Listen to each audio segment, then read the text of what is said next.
इस कहानी को जरा ध्यान से सुनिएगा, क्योंकि ये कहानी आपको काम करने में 100 गुना फोकस बढ़ा देगा। नमस्ते दोस्तों, सोनू इंस्पायर्ड यूट्यूब चैनल में आपका दिल से स्वागत है। बहुत समय पहले की बात है, किसी गांव में एक सम्राट था। उस सम्राट के पास सब कुछ था, बेशुमार दौलत थी, अच्छी प्रजा थी जो उसका ख्याल रखती थी, उसके आदेशों का पालन किया करती थी, और वह भी अपनी प्रजा का खूब ध्यान रखा करता था। उन्हें कभी किसी चीज की कोई कमी महसूस नहीं होने देता था। कहने को तो उस सम्राट के पास सब कुछ था, किसी चीज की कोई कमी नहीं थी, लेकिन उसका मन कभी किसी एक काम पर नहीं टिक पाता था। वह जब भी किसी भी चीज को करने का प्रयास करता तो उसका ध्यान कहीं भटक जाता। इस चीज को लेकर वह बहुत चिंतित रहता था। कई बार वह अपने बगल के राज्य के राजाओं से भी मिला था और सभी ने उसे अलग अलग राय दी थी। सभी ने उसे अलग अलग तरीके बताए थे। जो भी तरीके उस सम्राट ने सुने थे, उन तरीकों को अपने जीवन में उतारा, लेकिन उन उपायों से उसे कोई लाभ ना मिला, जिसके कारण वह हमेशा चिंतित रहता, परेशान रहता। कई बार तो रातों को उसे नींद भी नहीं आती और वह केवल करवटें बदलता रहता। एक दिन सम्राट के कानों तक एक बात पहुंची कि उसके राज्य में एक ऐसा असाधारण व्यक्ति है जिसके शब्द अनमोल हैं, जिसके एक एक शब्द में जीवन का रहस्य छुपा है, जीवन का सत्य छुपा है। और उस व्यक्ति से मिलने के लिए लोग दूर दूर से आते हैं, क्योंकि हर व्यक्ति की समस्या का समाधान वह बहुत ही सरलता और आसानी से करता है। यह बात सुनकर सम्राट बहुत प्रसन्न हुआ। उसे लगा कि अब उसके सवालों का जवाब उसे मिल जाएगा। इतनी तारीफ सुनकर सम्राट ने यह तय किया कि वह तुरंत ही जाकर उस व्यक्ति से मिलेंगे और उसे यह भी पता चल जाएगा कि जो लोग उनकी इतनी तारीफ कर रहे हैं, क्या वह सच है या नहीं। अगले दिन सुबह सुबह वह सम्राट उस व्यक्ति से मिलने के लिए निकल गया। रास्ता कुछ ज्यादा ही लंबा था, जिस कारण सम्राट ने बीच रास्ते में आराम किया। वहां पर उपस्थित हर कोई उस व्यक्ति के बारे में जानता था। जब सम्राट ने उनसे उस व्यक्ति के बारे में पूछा तो वे लोग उस असाधारण व्यक्ति की खूब तारीफ कर रहे थे। तभी सम्राट ने सोचा कि लगता है यह व्यक्ति बहुत बुद्धिमान है, बहुत ज्ञानी होगा और प्रभावशाली व्यक्ति होगा, अन्यथा हर कोई उसकी इतनी तारीफ नहीं करता। जरूर ही उस व्यक्ति में ऐसी कोई बात अवश्य है जिसके कारण हर कोई उन्हें जानता है और उनकी तारीफ कर रहा है। उस व्यक्ति की तारीफ सुनकर सम्राट के मन में उस व्यक्ति से मिलने की उत्सुकता और अधिक हो गई। अब वह सम्राट जल्द से जल्द उस व्यक्ति से मिलना चाहता था, जिसके कारण वह आगे का सफर तय करना शुरू कर देता है। जैसे तैसे वह सम्राट उस व्यक्ति के आश्रम पहुंचा, पर आश्रम में उसे कोई नजर नहीं आया। आश्रम के पीछे एक छोटा सा बगीचा था। जब सम्राट वहां पहुंचा तो उसने देखा कि एक माली बगीचे में काम कर रहा था। उसका पूरा शरीर मिट्टी से लथपथ, पैरों में कोई चप्पल नहीं थी। इसको देखकर सम्राट ने माली से कहा, सुनिए महोदय, इस आश्रम के मालिक कहाँ हैं? मैं उनसे मिलने आया। इस पर वह माली जवाब देते हुए कहता है, श्रीमान, आप अंदर बैठिए, मैं उन्हें बुलाता हूं, वह जल्द ही आपसे मिलेंगे। माली की यह बात सुनकर सम्राट अंदर कुटिया में जाकर बैठ गया और उस असाधारण व्यक्ति के आने का इंतजार करने लगा। कुछ देर प्रतीक्षा करने के बाद जब असाधारण व्यक्ति उस सम्राट के सामने पहुंचा, उसने देखा कि यह तो वही व्यक्ति है जो बगीचे में काम कर रहा था। सम्राट ने उन्हें नमस्कार किया और बहुत हैरानी से कहा, अरे आप तो वही माली है जो बाहर बगीचे में काम कर रहे थे, लेकिन अब की बार तो माली एक बौद्ध भिक्षु के रूप में आया था। तभी बौद्ध भिक्षु सम्राट से कहते हैं, सम्राट, मेरा मजाक माफ कीजिए, मैं बगीचे में छोटा सा काम कर रहा था। मैं ही यहाँ का माली हूँ और मैं ही वह असाधारण व्यक्ति हूँ जिससे आप यहाँ इतनी दूर मिलने आए। कृपया करके अपने आने का कारण बताएं। इस पर सम्राट उन बौद्ध भिक्षु से कहता है, हे महाराज, मैंने सुना है कि आप जैसा व्यक्ति इस पूरे राज्य में नहीं है। मैंने आपकी तारीफ सुनी है, मैंने आपके बारे में कई सारी अच्छी बातें सुनी हैं।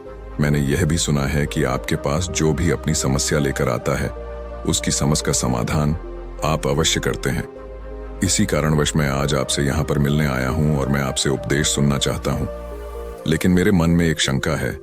इस पर बौद्ध भिक्षु सम्राट से कहते हैं, कैसी शंका? इस पर सम्राट कहता है, मैंने बहुत से विद्वानों को देखा है, बहुत से ज्ञानियों को देखा है। वे जब भी चलते हैं तो उनके पास तरह तरह की ज्ञान की किताबें होती हैं। उनके पास ऐसा कोई ना कोई संकेत जरूर नजर आता है जिससे यह पता चल सकता है कि वे लोग ज्ञानी हैं। लेकिन आपके पास तो ना कोई ज्ञान की किताबें हैं और ना ही कोई ऐसी कला के संकेत आप में नजर आ रहे हैं, लेकिन उसके बावजूद आप बहुत शांत नजर आ रहे हैं। क्या आप मुझे इसका रहस्य बता सकते हैं? इस पर बौद्ध भिक्षु मुस्कुराने लगे और सम्राट से कहते हैं, मेरा ज्ञान तो इस संस्कार में प्रकृति के रूप में हर जगह है। मैं अपना ज्ञान जीवन की सरल और साधारण वस्तुओं से ही लेता हूं। पर महाराज, आप यहाँ किस समस्या को लेकर परेशान हैं? कृपया आप मुझे आपके यहाँ आने का कारण समझाएं। इस पर सम्राट कहते, हे गुरुवर, मेरे यहाँ आने का कारण यह है कि मैं किसी भी काम को लेकर लंबे समय तक उसी कार्य पर अपना ध्यान नहीं लगा पाता। मैं कुछ ही देर में उस कार्य से भटक जाता हूँ। कृपया कर मुझे अपने इस समस्या का समाधान बताएं। मैं इस बात से काफी चिंतित हूँ।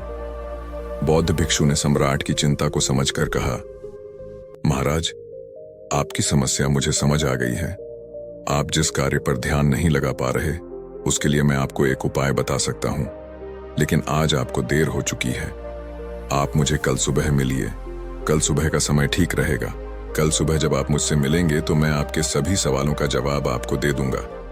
यह कहकर बौद्ध भिक्षु वापस अपने बगीचे में लौट गए और वह सम्राट भी वापस अपने महल लौट गया। लेकिन सम्राट को रात भर नींद नहीं आए। वह बस यही सोच में लगा था कि आखिर बौद्ध भिक्षु मुझे क्या बताने वाले हैं। वह तो मुझे एक साधारण से माली नजर आ रहे हैं, लेकिन जिस तरह से उनका मन शांत था, जिस तरह से वह शांत नजर आ रहे थे, यह बहुत आश्चर्य करने वाली बात है। रात भर सम्राट इन्हीं ख्यालों में खोया रहा। अगले दिन सुबह सूरज निकलने से ठीक पहले सम्राट उस आश्रम पर वापस पहुंचा। वहां पर बौद्ध भिक्षु पहले से ही उपस्थित थे। जैसे ही सम्राट वहां पहुंचा, उन बौद्ध भिक्षु ने एक पानी का छोटा सा जग उस सम्राट के हाथ में थमा हुए कहते हैं, इसे लीजिए और पौधों पर धीरे धीरे पानी डालिए। और ऐसा करते करते यह आपके सामने पूरे 15 पौधे हैं। इन सभी पर आपको इसी प्रकार पानी डालते चले जाना है।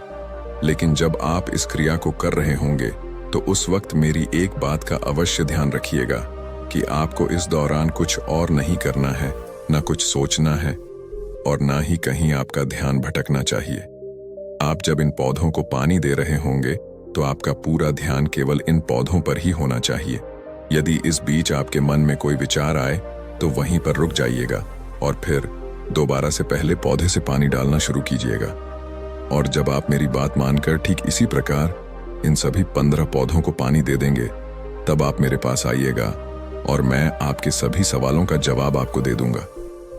उस सम्राट ने आज तक ऐसा कोई काम नहीं किया था और सम्राट को यह काम बहुत छोटा सा लग रहा था।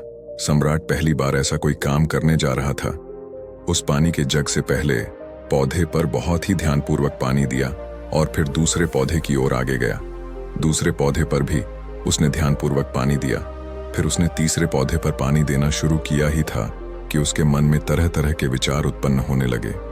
उसे अपने महल का बगीचा याद आने लगा, जहां पर तरह तरह के फूल थे, तरह तरह के पौधे लगे हुए थे। तभी अचानक उस सम्राट को उन बौद्ध भिक्षु की बात याद आ गई। यदि मन में कोई भी विचार उत्पन्न हो तो उसे फिर से पहले पौधे से पानी देना शुरू करना होगा। तुरंत ही पहले पौधे के पास वापस पहुंचा और उसने फिर से पहले पौधे को पानी दिया। दूसरे पौधे को उसने फिर से ध्यानपूर्वक पानी दिया। जैसे ही वह तीसरे पौधे पर पहुंचा, उसके मन में फिर से कई तरह के विचार उत्पन्न होने अब की बार यह सोच रहा था, पता नहीं मेरे बिना मेरे साम्राज्य में क्या हो रहा होगा। और अब की बार सम्राट को बहुत क्रोध आने लगा। उसने सोचा कि आखिर में यह छोटा सा कार्य क्यों नहीं कर पा रहा हूं। वह तुरंत ही फिर से पहले पौधे के पास पहुंचा। उसने अब की बार बहुत ध्यानपूर्वक पहले पौधे को पानी दिया, दूसरे पौधे को भी ध्यानपूर्वक पानी दिया। ऐसे करते करते अब की बार सम्राट करीबन 5 पौधों में बहुत ही ध्यान पानी दे चुका था। लेकिन अब की बार जैसे ही उसने छठे पौधे पर पानी देना शुरू किया, उस पानी को देखकर सम्राट के मन में नदी के विचार उत्पन्न होने लगे और सम्राट अब बहुत परेशान हो चुका था। जितनी बार वह पौधों को पानी देने का प्रयास करता है, हर बार वह असफल हो जाता। उसका मन उतना ही ज्यादा व्याकुल होता जाता और वह खुद पर क्रोधित हो जाता है। सम्राट यह बात बहुत अच्छी तरह से जानता था कि वह भिक्षु उसकी परीक्षा ले रहे हैं। वह बहुत बुद्धिमान था। इस कारण उसने उन बौद्ध भिक्षु के सभी नियमों का पालन करना जरूरी समझा। सम्राट जितनी बार भी कोशिश करता है, हर बार वह असफल हो जाता। उसका मन उतना ही ज्यादा व्याकुल होता जाता है। हमेशा खुद को किसी न किसी विचार में उलझा हुआ पाता। ऐसे ही करते करते सुबह से शाम का वक्त हो चुका था, लेकिन अब तक वह सम्राट पूरे 15 पौधों में पानी नहीं दे पाया था। जब बौद्ध भिक्षु लौटकर शाम को वापस आश्रम लौटे तो उन्होंने देखा कि वह सम्राट थक हार कर बैठा हुआ है और तरह तरह की बातों में उलझा हुआ है। तभी बौद्ध भिक्षु सम्राट के पास पहुंचे और कहने लगे, हे सम्राट, मैं तुम्हारी ईमानदारी से बहुत खुश हूं। तुमने अपने कार्य को पूरे मन और लगन के साथ करने का पूरा प्रयास किया, इसलिए जो बात मैं तुम्हें बताने जा रहा हूं उसे बहुत ही ध्यानपूर्वक सुनना और समझने का प्रयास करना।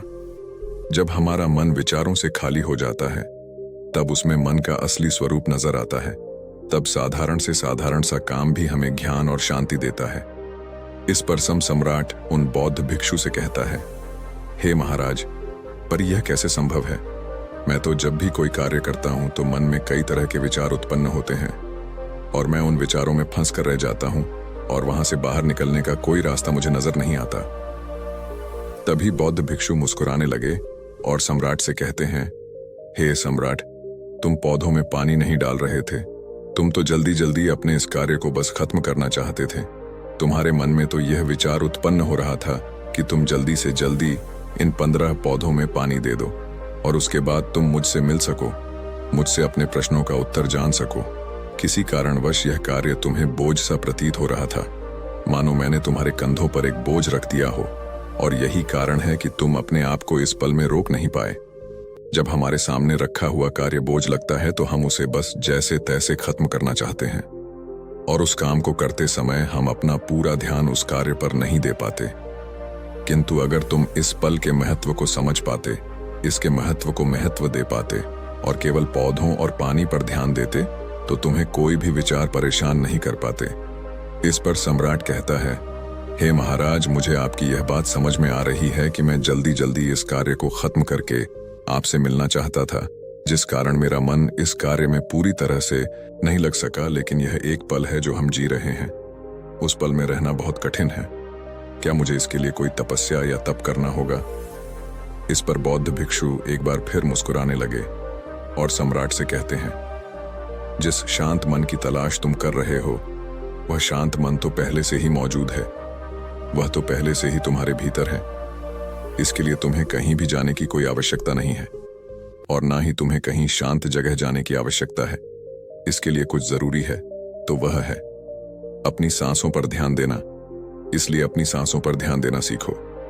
हम किस तरह से सांसें ले रहे हैं और किस तरह से त्याग रहे हैं, इस बात को देखने और समझने का प्रयास करें। तब तुम्हें यह समझ में आ जाएगा कि तुम्हारा शांत मन तो तुम्हारी सांसों के साथ ही बना हुआ है। उसके बाद तुम चाहो तो कोई भी कार्य करते वक्त भी अपनी सांसों पर ध्यान दे सकते हो। जब तुम कहीं चल रहे हो, कोई ऐसा कार्य कर रहे हो तो तुम्हें अपनी सांसों पर ध्यान देना चाहिए, या कोई भी ऐसी क्रिया जो तुम्हें वर्तमान से बांधे रखें। इसका एक और तरीका है, 2-4 मिनट अपने आसपास की प्रकृति पर गौर करो। देखो कि क्या चल रहा है तुम्हारे आसपास, इससे तुम वर्तमान में आ जाओगे। फिर तुम अब कार्य को जल्दी जल्दी बस यूं ही खत्म नहीं करके उसे पूरे मन से करने का प्रयास करो, जिससे तुम्हारा मन एकाग्र होगा। और जब तुम्हारा मन एकाग्र होगा तो तुम चाहे कोई भी कार्य क्यों ना करो, फिर चाहे वह छोटा हो या बड़ा, तुम्हारा मन उसमें पूरी तरह से विलीन हो जाएगा और वह कार्य ही तुम्हें शांति और ज्ञान भी प्रदान करेगा। ऐसे समय पर हमारे मन में किसी प्रकार के कोई विचार उत्पन्न नहीं हो पाते, और जब हम ऐसा करते हैं तो कर्ता और कर्म एक हो जाते हैं और हमारे भीतर की जो शांति है वह प्रकट होने लगती है। हम उसमें मग्न हो जाते हैं। इसे तुम चाहे तो आनंद कह सकते हो या फिर वर्तमान में जीना कह सकते हो, और यह अवस्था सरलता से प्राप्त भी कर सकते हो। बस तुम्हें केवल अभ्यास करना होगा। बौद्ध भिक्षु सम्राट से कहते हैं, जो मन मुश्किलों में शांत रहता है, मुश्किलों से भागता नहीं है, केवल सचेत रहता है, वह मन हर परेशानी को पार कर सकता है, हर दुविधा से बाहर निकल सकता है। सम्राट को उन बौद्ध भिक्षु की यह सारी बातें समझ में आ चुकी थीं। उसने उन बौद्ध भिक्षु को प्रणाम किया और वहां से वापस वह अपने राजमहल लौट आया। उसने अपनी सांसों पर ध्यान देना शुरू किया और धीरे धीरे इस निरंतर अभ्यास के कारण वह अपने हर कार्य को ध्यान और मन लगाकर किया करता था, जिससे उसे असीम शांति मिलती थी और वह छोटे छोटे कार्यों से भी ज्ञान प्राप्त कर लेता था। इसलिए दोस्तों, कभी किसी कार्य को बोझ मानकर मत कीजिए, क्योंकि यदि आप उसे बोझ मानेंगे तो जल्दी उसे आप अपने ऊपर से उतारने का प्रयास करेंगे, अर्थात उसे जल्दी खत्म करने का प्रयास करेंगे। लेकिन इस प्रयास के दौरान आप जो भी कार्य करेंगे वह पूरे मन और लगन से नहीं हो पाएगा, और ऐसे में आप उस कार्य को जो अंजाम देना चाहते हैं, हो सकता है कि आप उसे अंजाम भी न दे सके, और इसी कारणवश आपके मन में तनाव भी पैदा हो जाता है। हम चिंतित रहने लगते हैं, परेशान रहने लगते हैं, क्योंकि जो अंजाम हम उस कार्य को देना चाहते थे, अंजाम हम उस कार्य को ना दे सके। और हम में से अधिकांश लोग यही गलतियां करते हैं। जब उन्हें कोई कार्य सौंपा जाता है तो वह उस कार्य को करने का प्रयास तो करते हैं, लेकिन वह चाहते हैं कि वह कार्य कितनी जल्दी खत्म हो जाए, और वह उस कार्य को करते वक्त अपने आप को वहां नहीं रख पाते, बल्कि उनका मन तो कहीं और ही भटकता रहता है, जिससे हमारा मन हम पर हावी होने लगता है, हमें तरह तरह के विचार दिखाता है, और हम उन विचारों में डूबते चले जाते हैं, हम उन विचारों में फंसते चले जाते हैं, और फिर वहां से हमें निकलने का कोई रास्ता नजर नहीं आता, जिससे हमारे मन में तनाव पैदा होने लगता है। हम बहुत परेशान रहने लगते हैं, हम चाहकर भी किसी कार्य को नहीं कर पाते, और जो कार्य हमें वर्तमान की ओर ले जा सकता था, उस दरवाजे को हम खुद ही बंद कर देते हैं, क्योंकि वह कार्य हमें बोझ लगने लगता है। इसलिए जब भी आप कोई कार्य शुरू करना चाहते हैं तो उससे पहले अपना पूरा ध्यान अपनी सांसों पर केंद्रित करें, और फिर आप चाहे तो अपने काम के दौरान भी अपनी सांसों पर अपना ध्यान लगाए रख सकते हैं, और यही सांस का जो ध्यान है, यह आपके काम के ध्यान में परिवर्तित हो जाएगा, और इस कार्य में जो भी कठिनाइयां उत्पन्न हो रही हैं उसे आप पल भर में सुलझा देंगे। फिर चाहे कैसी भी विपरीत परिस्थितियां आपके सामने क्यों ना आ जाए, आप उस कार्य को पूरे मन और लगन के साथ पूरा करके ही रहेंगे।